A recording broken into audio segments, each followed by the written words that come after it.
Hello friends, अस्सलाम वालेकुम and welcome to reality stories. दोस्तों, 2 मार्च 2012 को साउथ अफ्रीका में एक अजीब मंजर देखा गया। एक आदमी जो मर गया था, उसके घर के बाहर 21 हाथी मौजूद थे।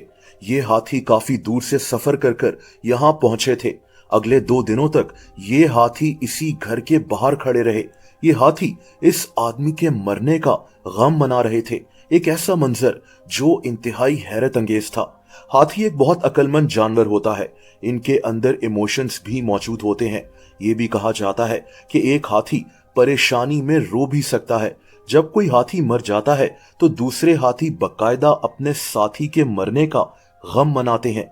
ये हाथी इसकी लाश के इर्द गिर्द जमा हो जाते हैं। इस मरे हुए हाथी को अपनी सूंड के साथ टच करते हैं और कोशिश करते हैं कि इस हाथी की लाश को पत्तों के साथ ढांप दें। यहां तक माना जाता है कि हाथी अपने मरे हुए साथियों की हड्डियों को भी सूंघते हुए वहां पहुंच जाते हैं। अल्लाह ताला ने हाथियों को भी इतने इमोशंस अता किए हैं। लेकिन दोस्तों, ये मंजर काफी अजीब था। ये 21 हाथी तकरीबन 12 घंटे का सफर तय कर कर एक आदमी के घर के बाहर मौजूद थे और अगले 2 दिनों तक वहीं मौजूद रहे। ये आदमी सिर्फ 2 दिन पहले मर गया था और ये हाथी इसका गम मनाने वहां पहुंचे हुए थे। 2 दिन तक वहां मौजूद रहने के बाद ये हाथी वहां से जंगल में गायब हो गए। लेकिन ये आदमी था कौन? ये 21 हाथी वहां क्यों पहुंचे थे? आइए जानते हैं। दोस्तों, इस आदमी का नाम लॉरेंस एंथनी था। लॉरेंस साउथ अफ्रीका से था। साउथ अफ्रीका का एक सूबा है जिसका नाम ज़ुलूलैंड है। यहाँ एक एनिमल रिजर्व है। इसका नाम थुला थुला एनिमल रिजर्व है। दोस्तों, लॉरेंस इसी एनिमल रिजर्व का मालिक था। ये आदमी खुद इस जगह को चलाता था। यहाँ मुख्तलिफ जानवरों को रेस्क्यू कर कर लाया जाता था। लॉरेंस इन जानवरों का ख्याल रखता था। हाथी, जंगली भैंसे, गैंडे, जिराफे, जेब्रा, क्रोकोडाइल्स, हाइना और इस जैसे कई दूसरे जानवर इस जगह रहते थे।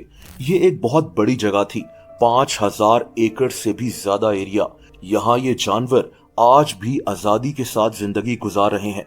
दोस्तों, एंथनी शुरुआत में एक इंश्योरेंस कंपनी में काम करता था। इसके बाद ये रियल एस्टेट के बिजनेस में आ गया। लेकिन इसको हमेशा से जानवरों को रेस्क्यू करने का, उनका ख्याल रखने का शौक था और इसीलिए इसने अपना करियर छोड़कर यही एनिमल रिजर्व शुरू कर लिया। दोस्तों, लॉरेंस उन जानवरों को रेस्क्यू किया करता था जो किसी सर्कस या जू में कैद होते थे और उनकी हालत खराब होती थी। 2003 में जब अमेरिका ने इराक पर हमला कर दिया तो लॉरेंस उन हालात में भी इराक पहुंच गया ताकि इराक के जू से जानवरों को रेस्क्यू कर सके। दोस्तों, लॉरेंस ने बगदाद जू से 700 जानवरों को रेस्क्यू किया था क्योंकि जंग की वजह से इनका ध्यान रखने वाला कोई नहीं था।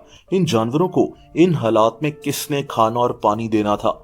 ये आदमी बड़ी मुश्किल से इराक में पहुंचा था। वहां इसने लोकल लोगों के साथ मिलकर इन जानवरों का ख्याल रखना शुरू कर दिया। ये अपने पैसों से और कुछ एनजीओस की मदद से इन जानवरों के खाने पीने का ख्याल रखता था। वो जानवर जिनको जंगल में होना चाहिए था, लेकिन इनको जबरदस्ती जू में बंद किया गया था। इनका इसमें क्या कसूर था? ये मर सकते थे, लेकिन लॉरेंस की कोशिशों से 700 जानवर मरने से बच गए। दोस्तों, इसी दौरान साउथ अफ्रीका में एक वाकया हुआ जब एक जू से 9 हाथी भाग निकले। लॉरेंस उस वक्त इसी जू में मौजूद था। इन हाथियों को शायद गोली मार दी जाती, लेकिन लॉरेंस ने बड़ी मुश्किल से इन हाथियों को रेस्क्यू कर लिया और ये इन 9 हाथियों को खरीद कर अपने एनिमल रिजर्व में ले आया। यहीं से लॉरेंस एलिफेंट विस्परर के नाम से मशहूर हो गया था।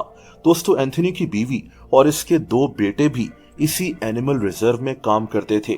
ये पूरी फैमिली खास तौर पर हाथियों को रेस्क्यू कर कर इसी एनिमल रिजर्व में लाते थे, जो एक जंगल की तरह था। हाथी यहाँ आजादी के साथ घूमा फिरा करते थे।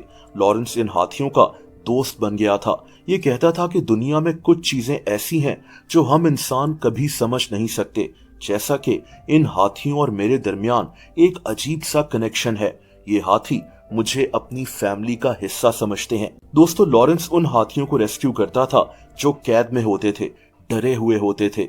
ये इन हाथियों को अपने रिजर्व में लाकर इनका ख्याल रखता और इसीलिए इसकी और इन हाथियों की दोस्ती काफी मशहूर हो गई थी। इसके एक इशारे पर हाथी खुद चलकर इसके पास इकट्ठे हो जाते थे। मार्च 2012 में जब एंथनी की हार्ट अटैक की वजह से मौत हो गई तो ये इसी एनिमल रिजर्व में बने हुए अपने घर में मौजूद था। और फिर कुछ अजीब हुआ। पता नहीं कैसे उन हाथियों को इसकी मौत की खबर हो गई। पता नहीं कैसे इन्होंने एंथनी की मौत को सेंस कर लिया। ये एक इंतहाई हैरत अंगेज बात थी जो किसी को समझ में नहीं आई। एंथनी के मरने के 2 दिनों के बाद ये हाथी 12 घंटे तक पैदल चलते हुए अपनी जगह से एंथनी के घर के बाहर पहुंच गए। 21 हाथी इसी के घर के बाहर 2 दिन तक खड़े रहे। एनिमल एक्सपर्ट्स के मुताबिक ये बात साफ थी कि ये हाथी लॉरेंस के मरने का गम मना रहे थे। 2 दिनों के बाद ये 21 हाथी वहां से वापस चले गए। 12 घंटे तक फिर से चलने के बाद ये अपने इलाके में वापस चले गए और ये वाकया बहुत मशहूर हो गया। दोस्तों, अगर आप मुझे इंस्टाग्राम पर फॉलो करना चाहें तो उसका लिंक नीचे डिस्क्रिप्शन में मौजूद है।